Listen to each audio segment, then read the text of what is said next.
says that Buddhas intentionally hold on to a tiny bit of karma because that is how Buddhas can act in the world.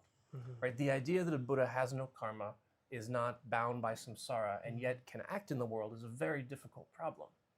Right? So Tsongkhapa, for example, answers this question by saying basically that in accumulating merit and wisdom, a bodhisattva sets up the means for a Buddha to be a kind of perpetual motion machine of action. Sometimes we call that robo-Buddha. That's what John Donne calls it, or the Buddha's a compassion machine. So the Buddha is acting but not really doing anything.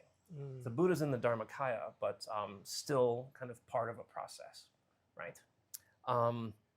Ratnakarshanti in this text, at least, takes a different tack, which is, that the Buddha intentionally holds on to a little karma, which might, you might naturally say, wait, but that means he's not a Buddha. The way I think about that, the way I explain it to myself at least, is the metaphor of a patient parent. Imagine a parent is playing with the child, and the child wants to play pretend. And so the parent is kind of acting like they're on a pirate ship, or acting like they're a princess in a castle or something like that, right?